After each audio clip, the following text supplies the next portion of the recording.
Welcome to the Team Loco Fit Show. I'm your host, Lauren Conlon. Each week, we bring you the best insights in nutrition, mental health, habit building, training, and more. This week, I'm joined by Rick, our team therapist, to finish out our series on relationships and talk about creating a healthy sex life. Enjoy the show. All right, so we had our podcast on attachment styles, and then our last podcast was on the science of dating. And then this podcast, we wanted to kind of finish out this relationship series, I guess you could say, on creating a healthy sex life, because this is, of course, super important for any relationship. And I think there was a lot that we touched on in the dating podcast that was eye-opening from, like, not necessarily just like a scientific perspective, but kind of, right? Like, it was something different. So I was like, I think there's a lot here that, just like dating, a lot of people do not understand how to use sex or how to have a healthy sex life, because there's so many just conflicting things and pop anything. Like, it's just like popular notion of anything in this realm is probably not going to be useful. So I'm really excited for this. Sex is an important part of an intimate relationship. It's not only important for the relationship, but it's also important for your health. And it's important for other relationships in your life, believe it or not. And it's also a really fun thing to do. So I think people should really focus on it. What I think makes sex, obviously, it's an interesting topic for a lot of people, but it's such a broad topic when you start talking about, like, what is a healthy sex life? What does it look like? What are the things that I can be doing? What are the steps that I can take if I've got some sexual dysfunctions or problems that come up, which, believe it or not, the majority of people do. That's normal. People think, like, oh, it's just me. No, it's not. And I'll get into some statistics later in the podcast that kind of talk about how prevalent sexual dysfunctions are. And it's not just men that have them either. So we'll get into a lot of that stuff. So let's kind of dive into sex. And one of the things that I want to help people understand first and foremost is that sex is kind of like a spectrum, right? There is no one way to do it best. And it's really about kind of working to understand your partner, what your needs are, what they want, what you want, and how to keep a sex life healthy, fun, and vibrant over years, not just in the beginning of a relationship, which is really where, sex is like this main priority. People are really physical, they're really turned on by each other, but when you start getting into a relationship that goes several years down the road, it begins to pull back, and this is where the majority of people need work, because when you're dating somebody new, it's very easy to be sexually turned on by them. When you're listening to that person go to the bathroom day in and day out, and some of the gross things that happen throughout the course of life, it's kind of like, okay, like, what was on TV tonight? Like, that's it, so people will pull back a lot from sex. But even before we even get into, like, the relationship side of it, I think that, obviously we talked about dating for the last podcast, and I do, like, obviously I'm pretty close with our clients to talk about all this stuff, and I think a lot of people put this really big stress on themselves, like, when they first start dating someone, right? Like, oh my God, is it gonna be like, because we always hear about in the beginning of a relationship, like, sex is really good, but in the very, very beginning, like, it can still be like you're figuring it out, like, that first initial period can still be kind of, like, weird. So I don't want people to hear that and be like, oh my God, like, I'm just starting to see someone, like, this is super awkward. It's like, no, that is normal if that happens too, right? Because, like, you don't know all the things that we're going to talk about here that are really important to keep a sex life going for the long term. But when you're first with someone, like, you don't know those things either. So don't expect it to, like, it might be super great, like, and if it is, then, like, fuck yeah. But there is a chance that it could be, like, a little bit of a puzzle at first, so don't hear that and be like, oh my gosh, like, what's wrong with me? It's like, we just mean in general, like, in the beginning of a relationship. Yeah, when we talk about sexual chemistry, oftentimes what you're basically referring to is, when two people start having sex, if, like, right away the sex is great, then generally speaking, those are two people who have the same type of sex, and so, like, it just seems like, okay, we've got a good chemistry here. Whereas the reality really is that most of us are kind of different. We have different needs, wants, tempos, things like that. So the reality becomes, when you find a good partner, somebody that you want to spend your life with, you work to create a better lover. That person is going to be the type of, the way somebody has sex, the way they perform, is generally based off of their expectations, what they expect from society, and how they've been and what their experiences have been up to date. Well, now this person meets you, and they're like, okay, I want sex in these ways, and you might not necessarily be proficient or great or excellent in those things, or it might be brand new. And so this is where, when you're with somebody that you care about, the ability to communicate openly and honestly about what you want from sex, and removing some of the shame and stigma that comes with it, and I'll talk about where that shame is rooted, which is usually in our childhood. But it's by creating a better lover is what gives you a better sex life, and it's a healthier sex life. And it's unfortunately a part of a relationship that people put a lot of effort into in the very beginning, but then it fades and they never revisit it. Instead, what you get is a lot of people coming into my office and just complaining that, like, we're not having sex, you know, they don't excite me anymore, they're not doing anything, and they get very bored and complacent, and then, like, bickering starts. And bickering is what kills relationships across the board. So to understand sex, we have to understand why it's so taboo, even in today's society when sexuality is everywhere. For most people, they start to discover the sexual part of themselves in private, in secrecy, and like in the rooms, and they're home alone, and it's kind of shrouded in shame, a little bit of guilt. Like, this is something that, like, we shut our door, we lock, we do it late at night, you know. And so for a lot of people, that self-discovery of sexuality and what it means is something that is done alone and privately. It's not something that we share with our parents. We're not like, you know, the first time a man masturbates, he's not like coming downstairs and being like, hey mom, so I just jerked off for the first time, any advice? Like, you know, and mom's not usually like, oh my god, yeah, like, did you try these things? Like, that would be the most bizarre conversation ever.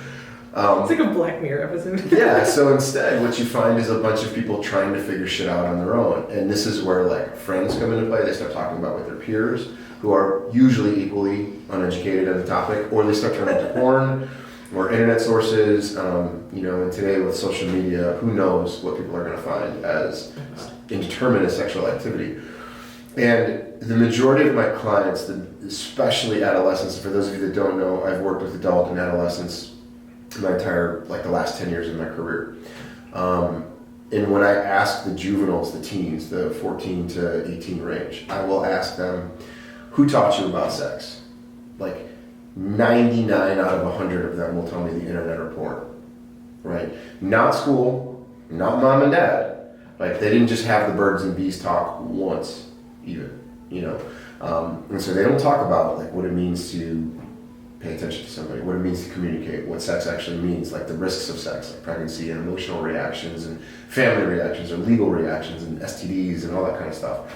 They don't talk to them about what it means to be a compassionate lover or pay attention to what the other person wants, and it's not just about you. They don't teach them the skills, the basic skills, to even say, hey, here's how you become a better lover. And so for a lot of people, they just kind of stumble onto these things and they kind of figure it out as they go without ever really opening up and talking to people about it. And most importantly, what I see is people don't talk to their partners about sex. They're afraid and ashamed to be honest with what they really want, which is keeps things, you know, repressed, and there's like this active contentment, and this is what pushes people away from sex because they can't be honest, and those fantasies are fulfilled in other areas or aspects of their life. So let's talk about what men and women, like many men and women, are embarrassed and ashamed to ask for what they want in sex. I think this is a good place to start. This is as good as any. So what are we really talking about? We're talking about judgment, right? And what I want couples to start doing, what I want people to start doing in general, is to start opening the lines of communication around sex, like what your sexual desires are, what your needs are. This is critical for a healthy sex life and a healthy relationship. And I want you, when you're talking to somebody, this is equally important, right? I want you to be aware of, if you're the person who, like, your spouse is coming to you and they're saying, hey, there's some things I want to change in the bedroom or some things that I want to do. I want you to be aware of, like, your nonverbal reactions, okay? And how that's going to come across as judgment. So when the person's like, hey, I would like you to dress up like a cheerleader, right? And if the other person, like, their eyes open really wide, or they roll, or they look to the floor like you just did, and you're like, okay, so what does that signal to me? That you're uncomfortable, that this is weird to you or unusual, so I'm gonna back off. So I'm not gonna tell you what I actually want. And so what I want people to pay attention to are their facial cues, those deep sighs, your critical statements. And mostly what I want you to do is I want you to understand that what the person is asking for has absolutely nothing to do with you. And it has to do with them and what they want. I'm going to give an example of this. I'm going to ask you right now. Like, no. What's your... No, relax. I hate questions. What's your favorite food? Oh, okay. I was like, I don't know what this is. I know. For those of you who are listening to this, it's unfortunate that you're not watching the YouTube version so you can watch Lauren. No, please watch the YouTube. Otherwise, Danielle's going to get so mad. She loves everybody to watch the YouTube. So we're plugging that shit. Stop this right now and go to YouTube. What is my favorite food? Favorite food? Oh, I know. Just pick one. Doesn't matter. It's not your question. I know. Pick your top 3. Okay. Ice cream. Okay. Steak. And wine. Okay. So ice cream, steak, and wine. So have some wine, eat a steak, get some ice cream. That's like the perfect meal for you. Yeah. Okay. Does that have, like, why do you think ice cream is your favorite food and steak and wine are some of your favorites? Okay. It just is, right? You taste it, you eat it, your brain tells you that steak, wine, and ice cream taste better than pasta, soup, and brownies. It's just, no, are soup, pasta, and brownies bad? Absolutely not. So the fact that you like those things has absolutely nothing to do with me or whoever it is that you're dating. Are those your 3 favorite foods? What's that? Are those your 3 favorite foods? Which one? Steak, ice cream, and... No, soup, pasta, and brownies. No, I don't like brownies. Yeah, I was like, wait. Chocolate chip cookies, first of all. I was like, soup, we really need to have a discussion. Let's just use it as an example. But okay. What I'm trying to illustrate is a person's personal choices, a person's preferences are completely independent. Like, you have formed those opinions of what you like in food completely independent of whoever you're with. In fact, most people have those things like even before they start really dating or meeting people. So if a person is asking you to do something sexually, or they're asking for something new, what is really important for people to understand is they're taking a risk by sharing this with you. They're putting themselves in a vulnerable space because what they're basically saying is, I'm trusting you to like not make fun of me, to not shame me, to not judge me with this. And so when your reactions are like, no, I'm not doing that, or that's gross, or that's weird, or anything like along those terms, it shuts the person down from not wanting to share things and not wanting to be vulnerable in that space with you. And there is no more vulnerable positions in life than sex. Like, you are completely stripped of everything, and it's the one space where you exist with somebody else that it should be free of judgment, and it is not. I think people fall into kind of these patterns of thinking like, okay, this is how sex is supposed to be. Like, we run through these positions, we do these same things, and that's basically it. I'm not going to do that. And so sometimes what happens is people have been in a relationship for 10 years and their husband and wife are bringing them something new.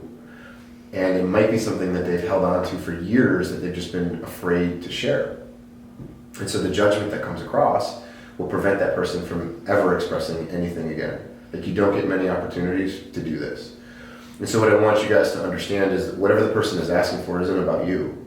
It's about them, and it's about what they want. And so if we're working on becoming better lovers, the other side of this is paying attention to what my partner wants and what makes them happy. We've literally had clients come to me and they're like, my wife is asking me to do A, B, and C. And I'm like, okay, so what's the problem? Like, do it. Like, what difference does it make to you? Like, I get that it's totally awkward, and it might be, but I don't care if somebody comes to you and says, hey, I want you to dress up like Bugs Bunny and hop around the room. Like, do it. Like, get rid of these constructs that say, like, this is weird. Because you know what? When that door shuts and it's the two of you, that could lead to the best sex of that person's life. And who doesn't want to be a sexual god to their partner? Like, everybody should want that, god or goddess, right? That person should be like, my wife or my husband gives me the best sex I've ever had in my life. That should be enough motivation for everybody. It's not, unfortunately. Yeah. But my point is it doesn't matter. It is not about you. It's about what they're asking for. It's about what they want. Like, if I were to say, Lauren, I want to make you dinner and I want to know what you like, I'm going to ask and I hope you answer it honestly so that I can give you steak, wine, and ice cream, right? Same thing when it comes to sex. When a person is saying, hey, this is what makes me feel sexy, this is what makes me feel attracted and turned on, this is what I'm asking for. So work to give it to them. and get rid of some of the stigma that you guys have with like what the person is asking for, because it's not about you. And I think this is where people get lost in it, is they make it about them. Well, he's asking me to wear thigh highs and a garter belt. Well, he clearly thinks I'm not attractive, right? And why does he want those things? Am I not enough for him? Like, do you see how we start going down this rabbit hole? And it's like, the dude just wanted you to put on some lingerie because that's what he finds attractive. That's his version of steak. Mm-hmm. And your version might be, brownies, which is like, hey, I want this. I want you to change tempo or pace, or I want you to be more gentle or compassionate or rougher, harder, faster, whatever it is. Like, figure out what the other person wants. Does that make sense? Yeah, and I feel like it's just hard because people, as we've already talked about, like struggle already in relationship with communicating. Yes. Just about like general stuff, let alone something as vulnerable as sex, right? Like, so if you're not having good communication in general, like how are you going to expect to have a good sex life? Like in the beginning, maybe because it's just kind of like, all right, like it's frequent enough, like we figure it out. But then as time goes on, and then I would say too, like if you are sharing something and it does get shot down enough times, then you're just going to be like resentful. Yeah. And then you maybe absolutely resentful. Look for it in other ways, whether that is with a different partner or in some other type of escape. And then the other person's like, why aren't you present? Like, why don't you want to have sex with me? You're like, well, this might be why, you know what I mean? Like, I already asked this. And so I think but when you're in it and you're that other person, like you don't think that it's going to go that way. You know what I mean? You're just like, oh, I don't want to do that, or I don't like that. And then you don't understand the repercussions of that. Yeah. And that's also just the importance of communicating, like, no, this is like you said, this is not about you, or it's not because I don't like you as is. I think those are a really good example, especially with like dressing up and all that kind of like, it's just like a novelty seeking thing. There's some people who need that more than others, right? But I can see how that would make the other person maybe feel like, oh, well, I'm not enough, or I'm not good enough, or they want me to be different. And it's like, no, it's just they want different, not necessarily you to be different. Still you, it's just something that's different.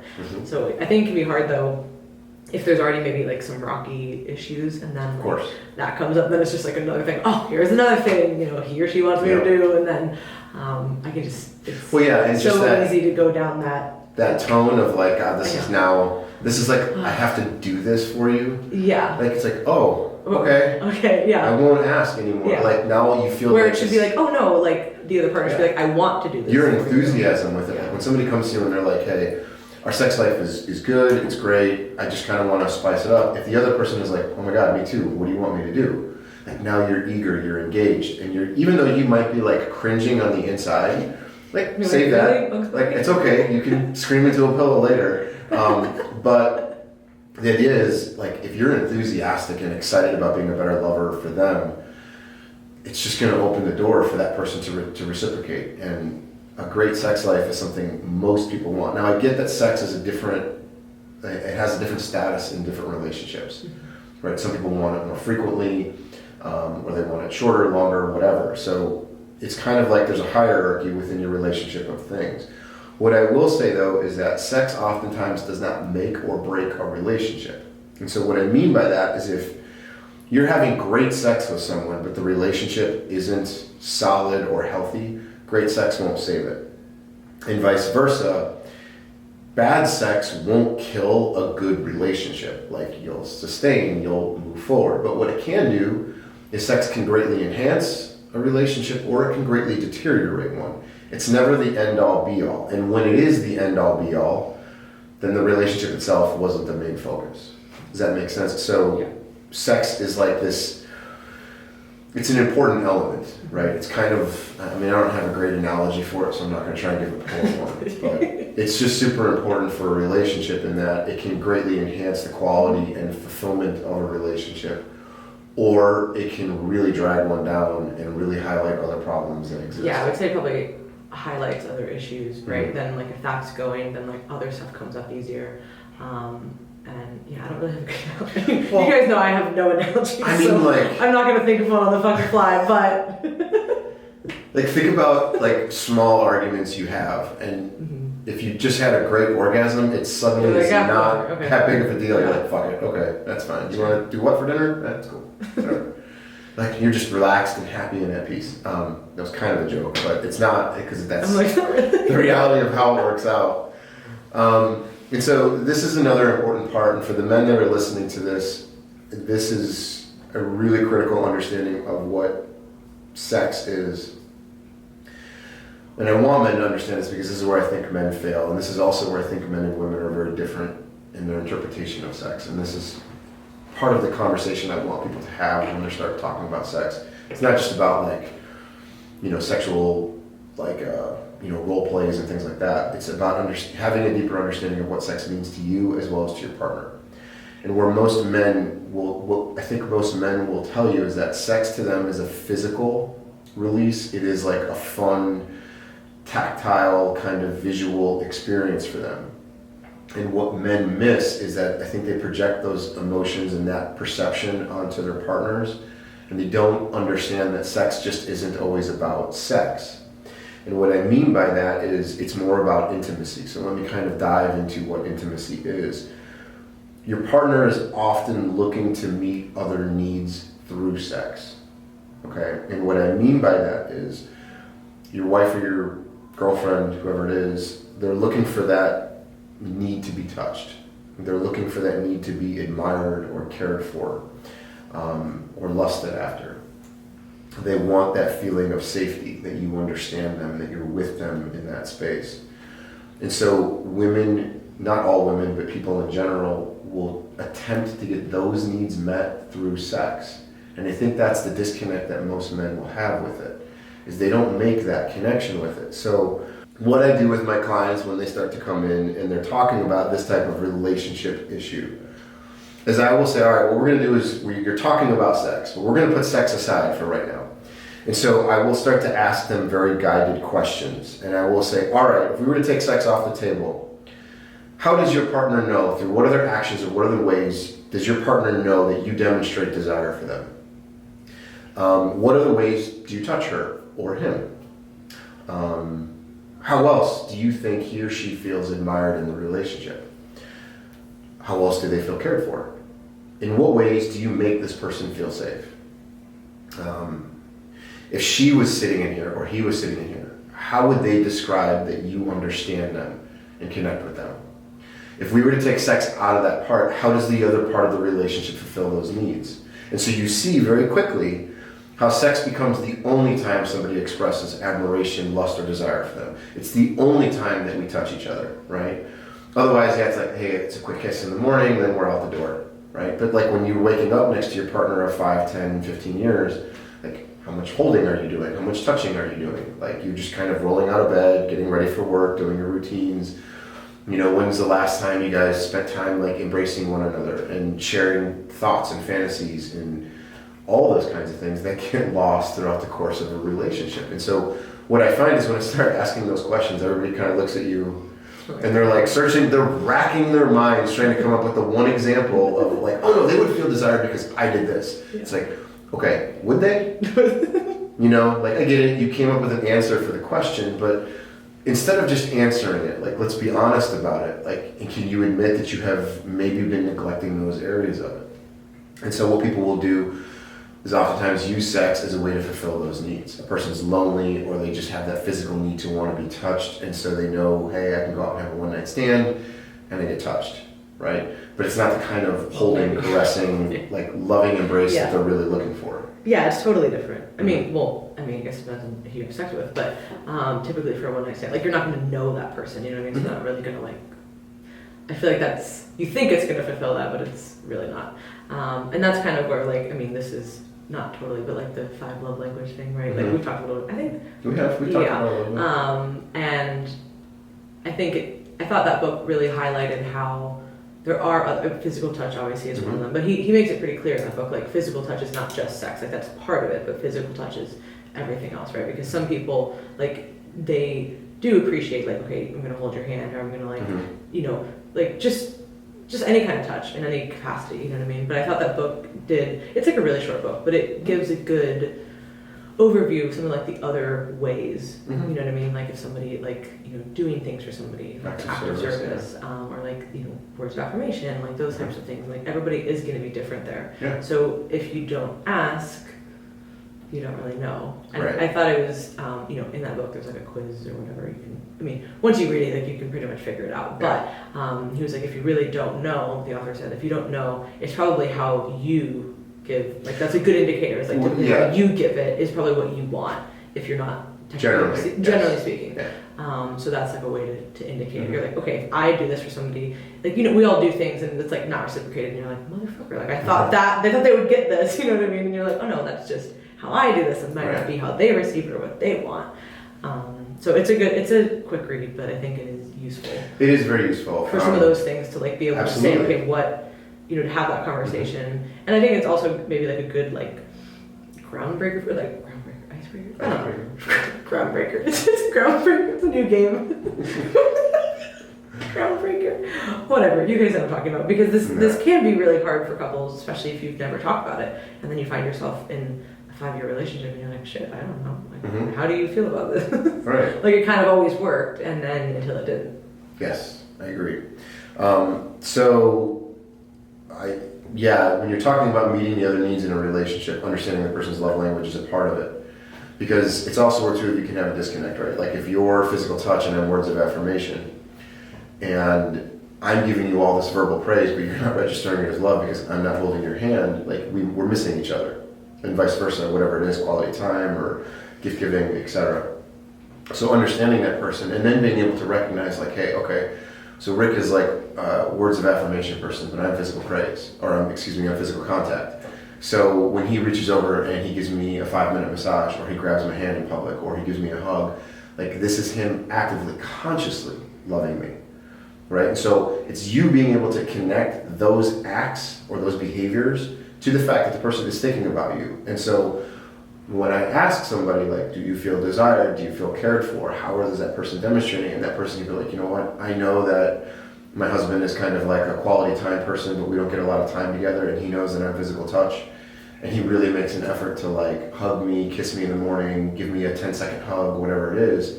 Like that person knows. It's not just the physical act that's fulfilling their love tank. It's the idea that like this person is making a conscious decision and that you are on the forefront of my mind.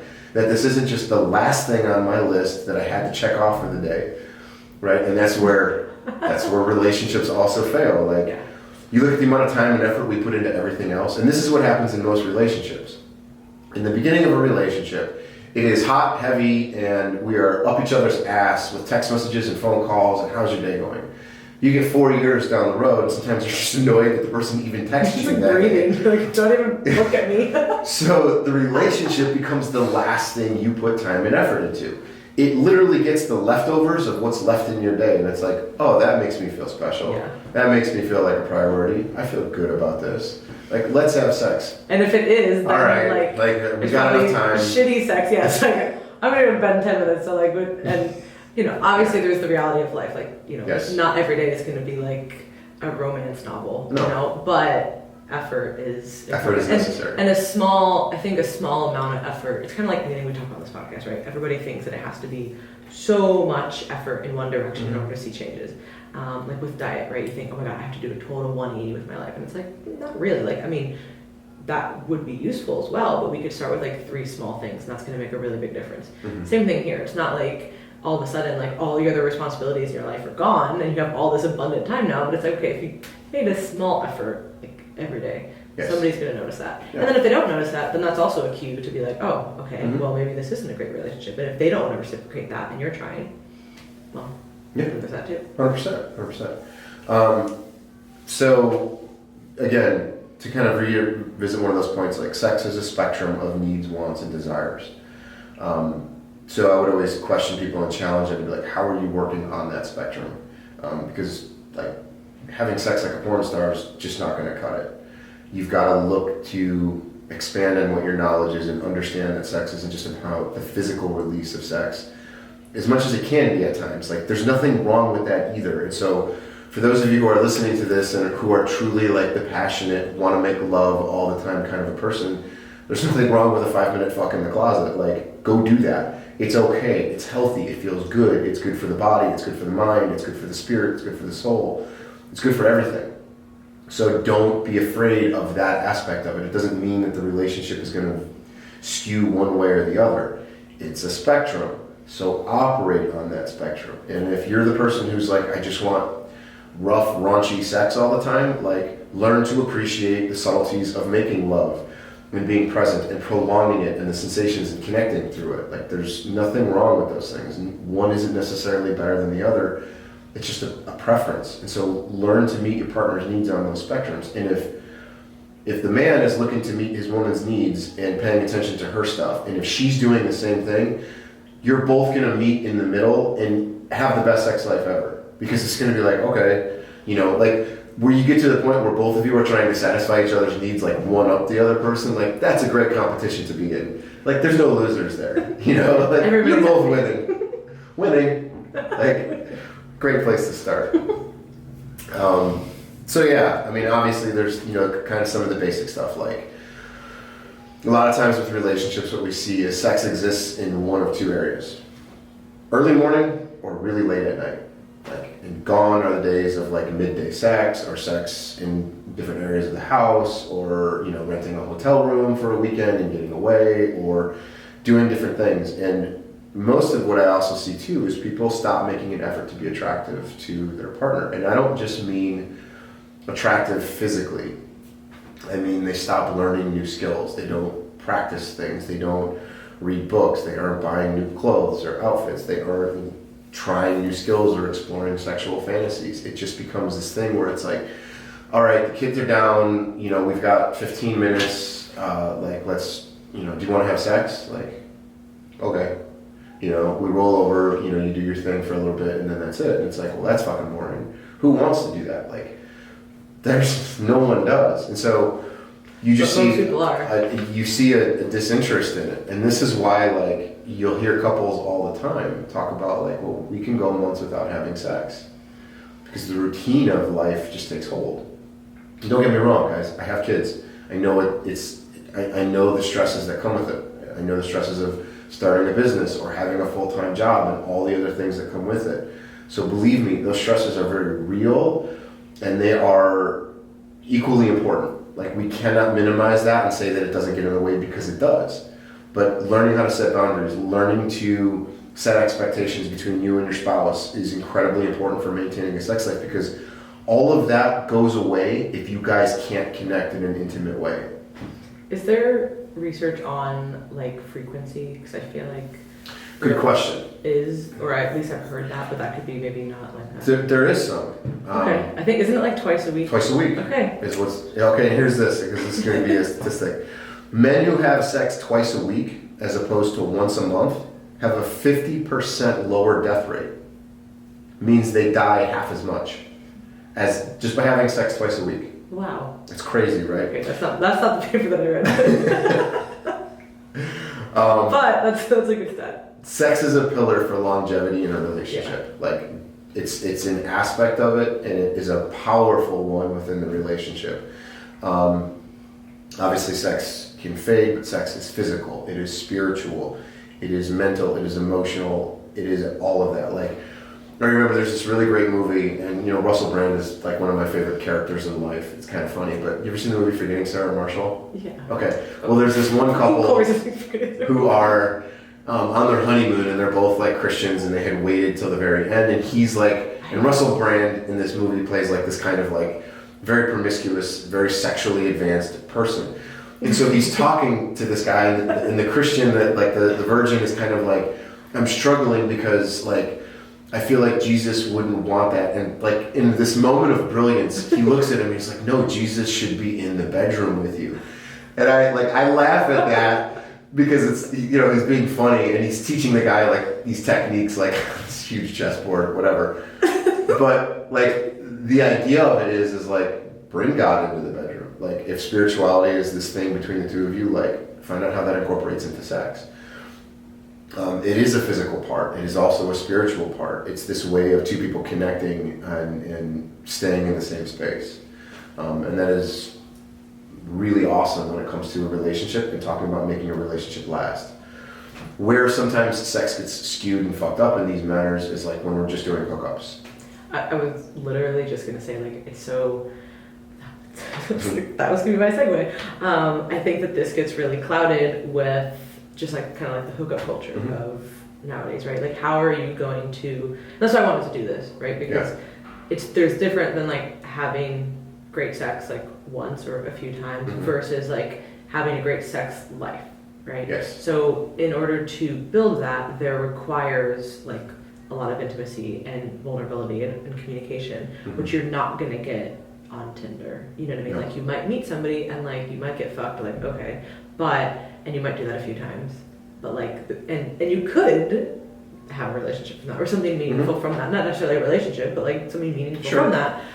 But the chances are like pretty slim. And just like the idea of I'm gonna go out, I'm gonna meet somebody, gonna hook up with them, like that's just so pervasive, and there's nothing wrong with it at all. But that is why I think a lot of people are unfulfilled with their sex life, because they are only in those types of situations, you know what I mean? And it's like it's really hard to build anything meaningful when that's how you're handling it. Doesn't mean that it's wrong, but if that's what you're searching for and that's what you say that you want, like there's gonna have to be different like methods applied, because this is not going to achieve those results.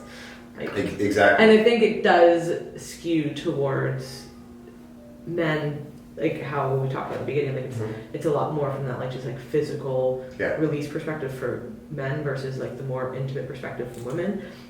So I think that like for guys, when they're dealing with that, they're like, oh, nothing wrong with this. Like they don't really think twice about it. But you find like a lot of like dissatisfied women because they want that more emotional piece of it. And if they're only in that kind of hookup culture, they're always going to be dissatisfied. Yes. So it's like that's not going to create anything meaningful for you. No. And unless for you sex is just about the physical release. Yeah, and if it is, then whatever. You know, there's people who struggle with monogamy their whole life, and they've decided like, you know, truly committed relationships, monogamous relationships are not for me. I'm too promiscuous. I enjoy that. Fine. Again, I'm not judging it, but like understanding yourself to then self be true, right? You've got to be honest with who you are and what you want. And a lot of times what I think people do is they make compromises. Not compromises in a healthy way, but compromises in like, okay, I don't have a relationship that I care about right now. And so I can use my sex or sexuality as a way to temporarily fulfill a need that doesn't actually get met, right? Sure, the guy's giving you attention or the person is present with you for the act of sex, but they just kind of like leave, and it leaves you more vacant. And so what happens is it creates this cycle, right? Like I'm lonely, so I call the person for a hookup, which makes me feel better, but then they leave and I feel lonely again and even worse. Yeah. And so it creates this cycle. And then when you get the attention, like there's these dopamine dumps. Yeah. And so it creates this really intense behavioral loop. It's usually like when people have been burned once or twice through bad hookups that they're like, all right, I'm fucking done with this. Because at that point... Yeah, but it also changes probably the dopamine threshold too. Like when you're so used to like you get that and then like you chase and then you have the reward and then like it always has to be higher. So it always has to be like faster or whatever. Like it has to be, something has to change, you know what I mean, for you to continue to get that same feeling. Yeah. And then when you don't achieve that, that's why you have those kind of like withdrawal feelings essentially, because you're not meeting that dopamine threshold because you boosted it up so high. So that's when you're just like it's empty. Like, And you've got to vacant reset. Was a good word. You've got to reset. Would you say vacant? Yeah, that's what you said. Yeah, it is. Like that's like a good like. It's so depressing. Yeah. Just vacant. But how would you do that? Would you just? I mean, what would be the best way to do that? Well, like okay, so this is a great segue into porn because it'll go right into that. So, like pornography is a way that in many ways mirrors and mimics exactly what we're talking about. So. What most people don't understand is that by watching and being exposed to too much pornography, it actually creates sexual dysfunction. And what I mean by that is like erectile dysfunction. That, right? Huh? Doesn't like everybody do that? No? I don't know. And a lot of people don't. I feel like it... I think they how can you watch that and be like, oh, this is totally normal? Like, okay, describe that. When you say totally normal, what do you mean? Well, maybe just because I like listen to this kind of stuff and I like understand how it would like hijack the like system. Yeah. That's what I mean. You're thinking about it in terms of, okay, I got what you're saying. Yeah, like there's no way that's like a normal response, you know what I mean? Because you're seeing something that's so novel and it's never ending and it's always getting crazier and it just like the whole concept of it is just escalates and then nothing is ever going to be the same in person because of your expectations are so high and so elevated, like nobody's gonna. It's not even that the expectation has to be there because you're 100% right. Like it just gets more intense. Like it starts off as 1 or 2, and then it's like 3 or 4, and then 15, and then 20. Like when you look at, because I work with sexual violent predators and stuff like that too. And so when I start talking about pornography, like what you see is, and this is typical of your teenage kids, people. So if you're listening to this and you have teenagers and they have access to phones and porn, like what happens is back when I was growing up, right? And I'm 42 for the listeners who don't know my age, but like my first exposure to pornography was I had to go, like we would go to my grandmother's house and my uncle was like had his room at her house still, right? And he had a radio and I would go into his room and I'd listen to the radio, but he had a stack of magazines and I would find a Playboy, right? And so like I would shut the door and be like, I'm going to listen to music, right? And then I would open up the Playboy or the Penthouse. But that's like a single magazine. There's like a few pictures in there and that was it. Like you had to put that magazine away, hold on to that image in your mind, right, for the next 2 weeks until you were back at grandma's house. Well, what happens is people get into these cycles where like they click an image and they start watching the video, but they don't watch the 10, 15-minute video in its entirety. They click it, they watch it for a minute, and then they click off to the next one, and to the next one, and to the next one.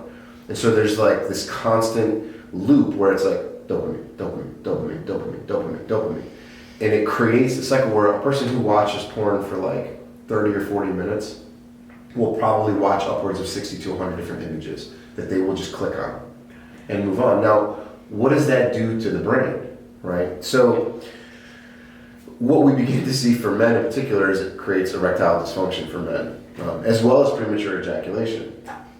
And like 1 out of 4 men, so like 25% of men under the age of 40 are starting to seek help for ED, which is a major shift in what they've seen from even a generation ago. Because these men are traditionally too young to be experiencing erectile dysfunction, and traditional medications for ED aren't working. So what's happening is the problem isn't in the penis the way it would be with like an older man who's got low testosterone or something like that. What's happening is the problem is actually affecting the brain. So as a result of the excessive use of sexually explicit materials, what ends up happening is the subjects actually experience a diminished libido and erectile dysfunction as a result of that. Like if you don't get aroused, you go limp. So studies have indicated that frequent exposure to sexually explicit material is directly correlated to changes in the brain structure. What that means is the more years and hours you spend watching porn, the lower your brain function actually gets. So the more intense your exposure to porn, right, 50, 60 images in a 20, 30 minute time frame, it literally, the more your brain has a down regulation response, which basically means the more porn you watch, the less aroused you get. Mm-hmm. And I think the traditional way of thinking of it is like most women will look at it and be like, oh, well, there's no way I can look like this porn star, right? And it's not just about the body image issues that it creates. Or even what they're doing. I mean, part of it's that, but yeah, it's just like that. It is, but most porn, with the exception of the extreme shit, is all stuff that people are doing. Yeah. Right? Like oral sex, like multiple positions. Like it's kind of like when you look at what they're doing in porn, it's not much different than what you're doing at home. The difference is like the theater of it all, right? And so this is where people start to get lost with it. So obviously that dopamine part creates the addiction and the behavioral cycle that comes with it. So I kind of want to get into what to do about that, I guess. Yeah, no, which is the same I'll tell thing. you. Okay, I'll same tell you. thing as like the hookup Yeah. idea, I guess. So I think an important distinction to separate with this is there's a difference between morally objecting to porn, because like you believe it's just like morally wrong, versus objecting to it as a result of the sexual dysfunction and the issues that it causes, right? So for those of you, or for your husbands or wives or whoever is having this issue, one of the things that I would want you guys to do is you've got to stop watching porn altogether. You've got to give your brain a chance to reset and re-regulate. This can take like 1 to 4 months usually, depending on how severe the porn is, or how severe the addiction is, I should say. And what I want people to start doing is employing like what I would call fantasy versus visualization, right? The fantasy of porn is what most people get wrapped up in. It's like just that constant clickbait, it's seeing all these different images and the sounds, the nature of pornography and what it is. And learning to visualize in your mind will help you create a better sexual connection. So what I mean by that is, number one, I want you to eliminate porn.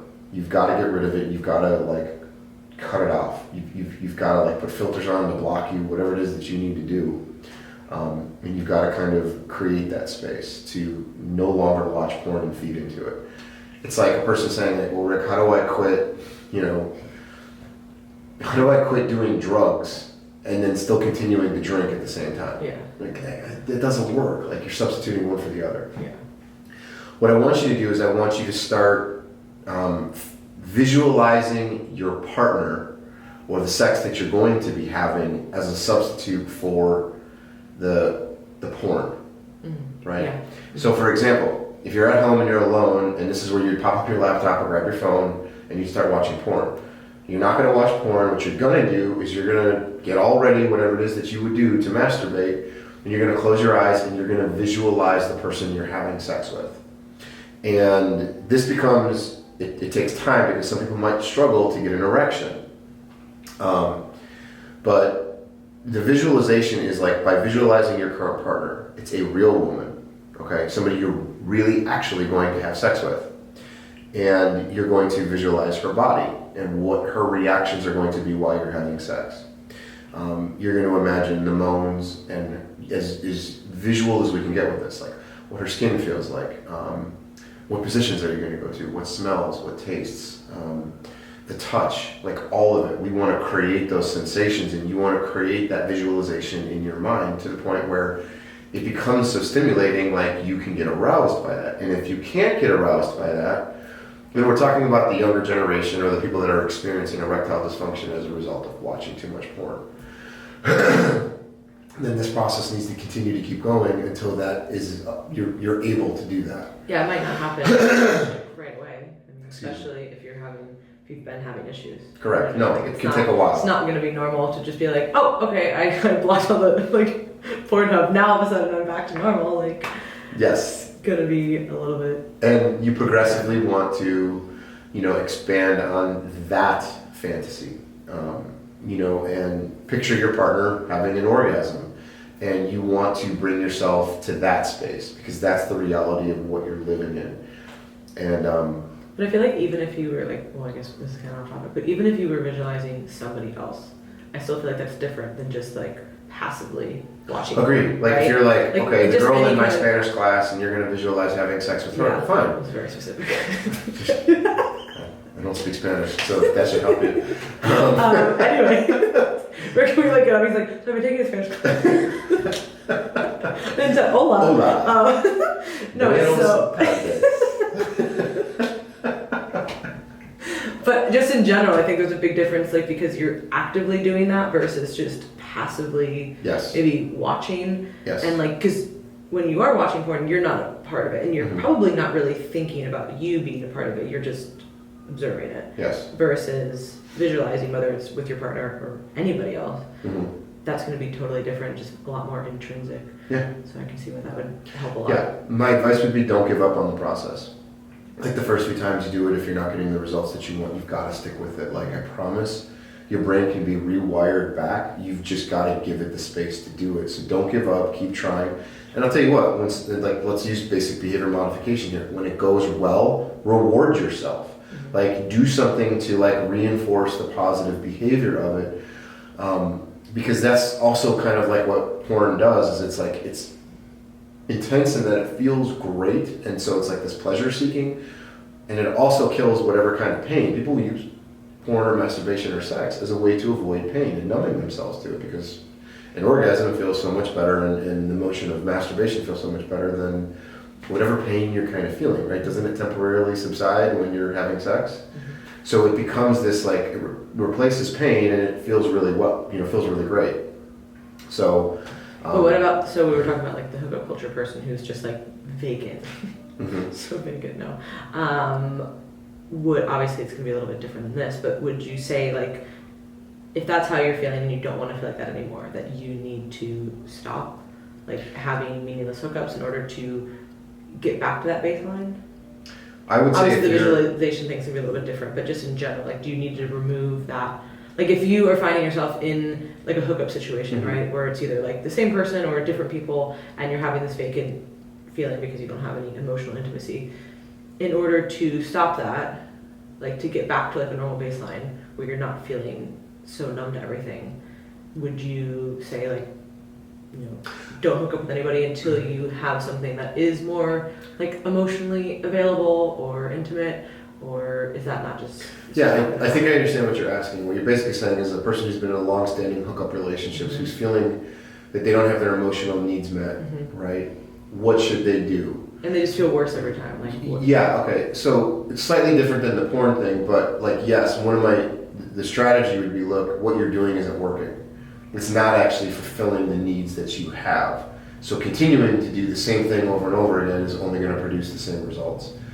And so I get what people are saying is because, and what it's done is it's lowered their sense of self-worth as well, because then how they perceive themselves is I'm only good enough for somebody to have sex with, but not good enough to actually care about and love and spend time with. And so my only purpose is to basically get people off, and I'm this like fuck doll for somebody else, and that isn't making me feel good about me, and no one cares about me. So yes, it is perpetually creating a cycle that is detrimental to your emotional well-being. So we need to get off that train and kind of readjust and reset your expectations and maybe say, look, how do I go about finding a healthier relationship that's not just predicated upon sex? Yeah, refer to the last two podcasts. So kind of transitioning to the back half of this podcast, or not back half, but just kind of the back part. Who says that? I don't know. Back half. Here we back go. Part. Here we go. Remaining third, perhaps. I don't know. To round out this podcast. It's a sexual dysfunction. Let's get there. So, age 40, men. 40% of men over the age of 40 have some degree of sexual dysfunction. 40% of women have some degree of sexual dysfunction throughout their lives. Right? Those are pretty high numbers. Here's the worst one. 75% of people who have sexual dysfunction never receive treatment for it. And so obviously as a therapist, one of the first things I like to evaluate is this a psychological problem or is it a physical problem?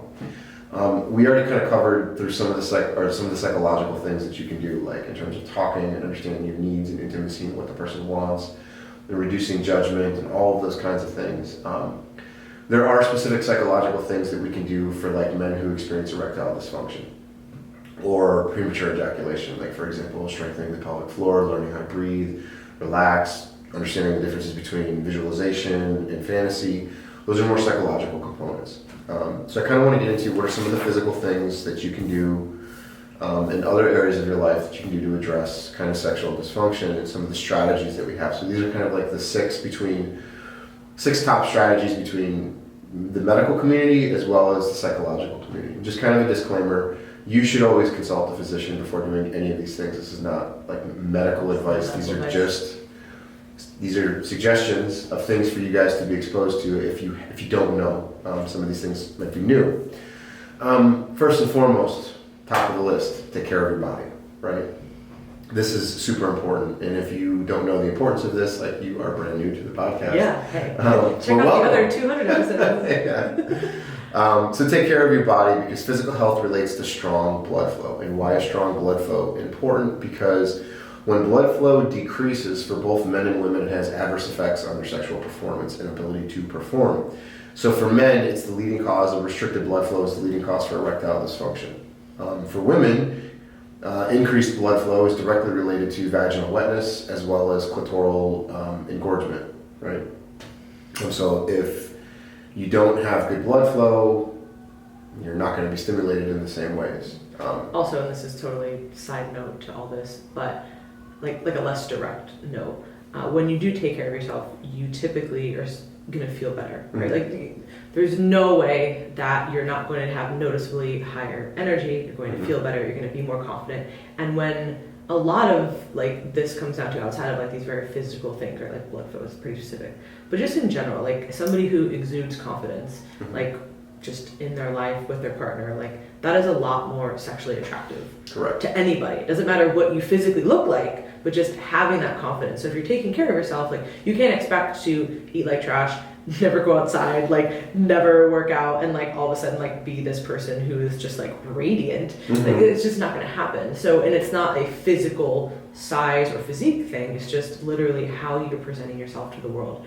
So I think that just by doing that, people feel automatically better, and then that confidence obviously flows to other areas, in particular this. Yeah, absolutely. I mean, 100%. The benefits of working out from just an emotional well-being perspective. Well, yeah, that's just a whole Like, different podcast. yeah. But yeah, like exercise and mental health is just like, let's go down the list. I mean, it really is powerful. I mean, even against some of the like drugs that we have, I mean, there's so many different, obviously, psychiatric drugs that are amazing, but the like margins of improvement are really not that great because there's such a wide variability with people, and because mental health is so encompassing with a lot of things. Like, it's typically not like, oh, this exact chemical is going to work in this exact way and it's going to fix you. Like, that works for some people, but it's usually so complex that. Well, yeah, I mean, the act of exercising places significance on priorities, your health, you as a person, how you feel as a result of the endorphins and all that kind of stuff. Like,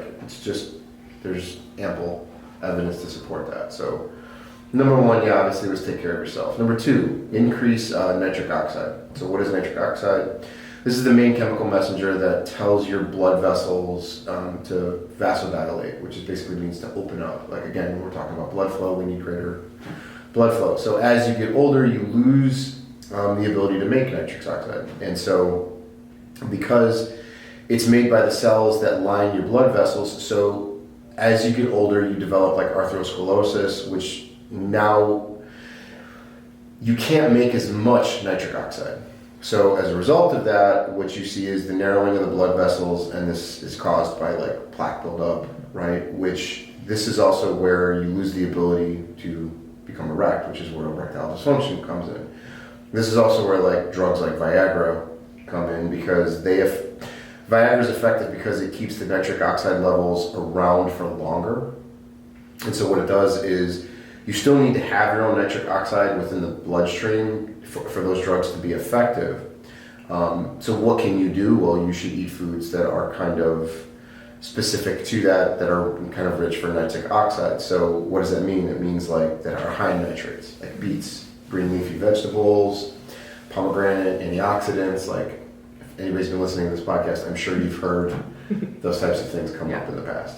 But you know, some people do need. I think one of the reasons, what was that, 75% of people don't get treated? Mm-hmm. I think a big part of it is people hear stuff like this and they're just like embarrassed, right? They're like, okay, I'm noticing that there's changes, but I don't want anybody else to know about it, right? Especially a stranger. But it's like, okay, you don't want this stranger to know about it, but you'll let like your like partner like suffer, and you suffer, not just your partner, but you too. You know what I mean? So it's like shame. Yeah, it all comes back to shame. Yeah, so it's like, all right, it's okay. You know what I mean? Like, this happens. Like, drugs are great for a reason. You know what I mean? Like, they work.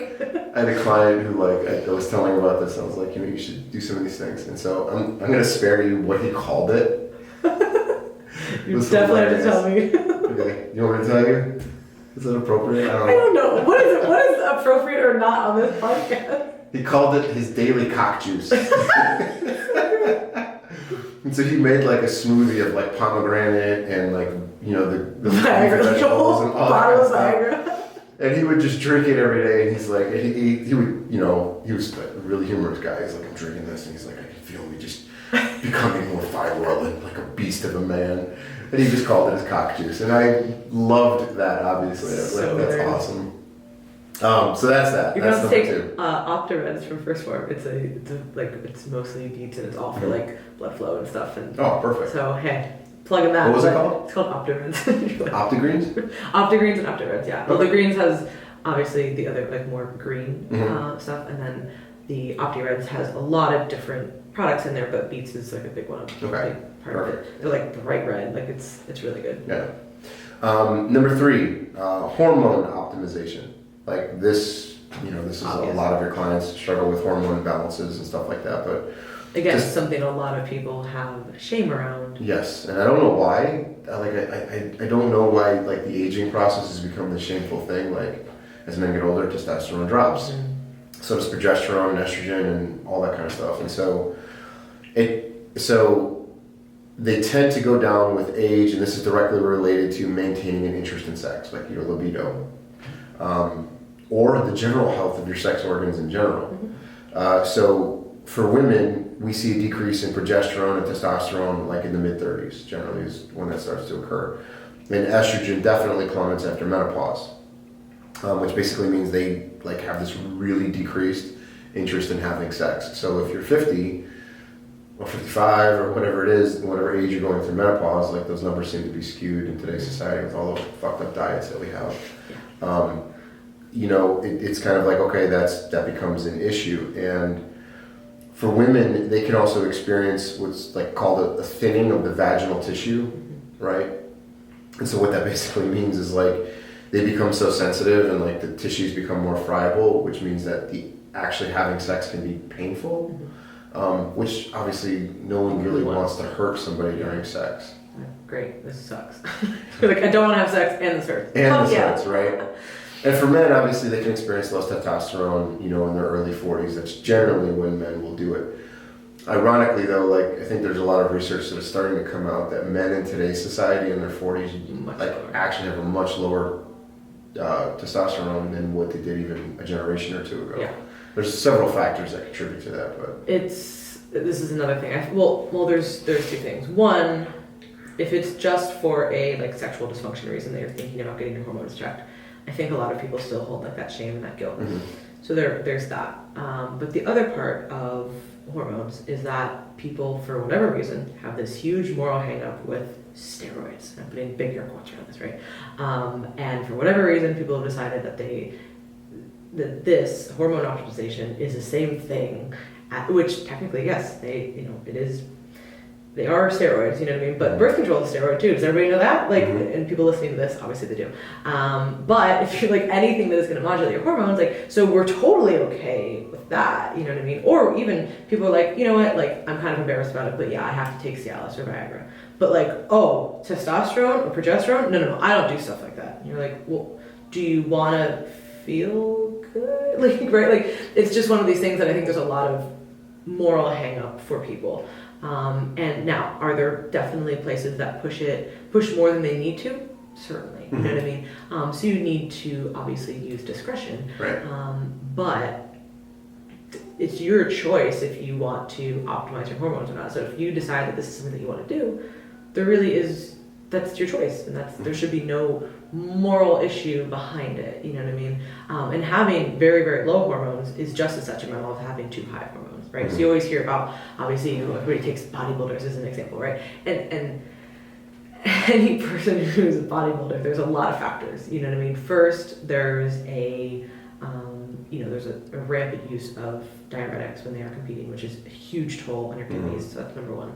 Number two, bodybuilders are significantly heavier than they need to be, like that from their own structure. And just the heavier you are, the harder it is on your body, for like heart attacks and things like that. And generally, people who are, elite bodybuilders or somebody who is taking a lot of steroids, or that's what they get blamed, oh, they died because of that. They're taking a lot. This is not for hormone optimization, you know what I mean? They're taking a lot of different compounds.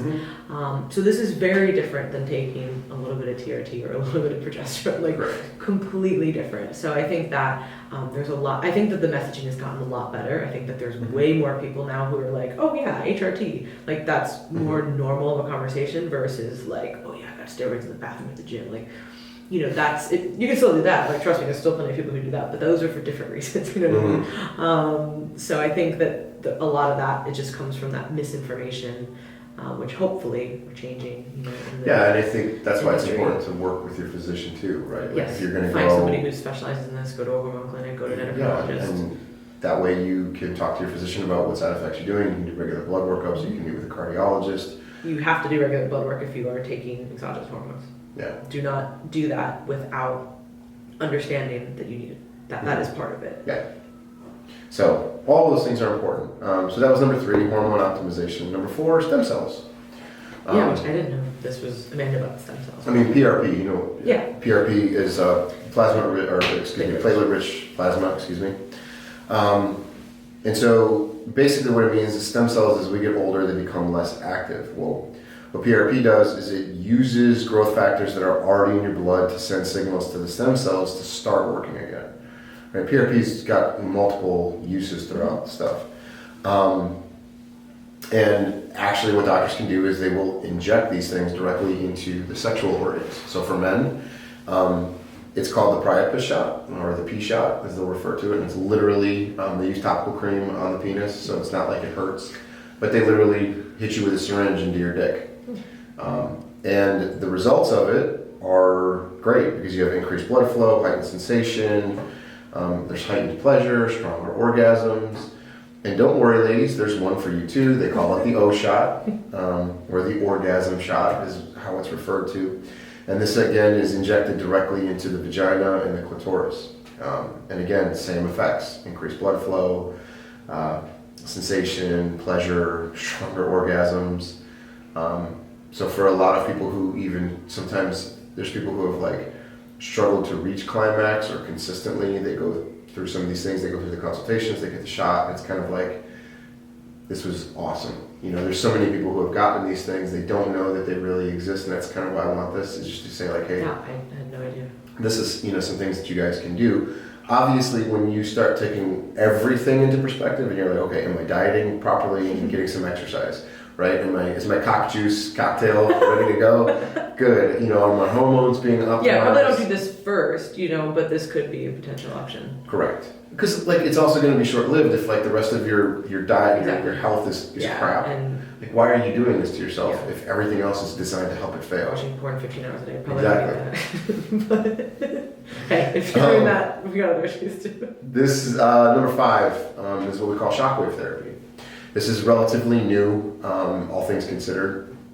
Basically what it is high-intensity sound waves that are being delivered through like a handheld device. Mm-hmm.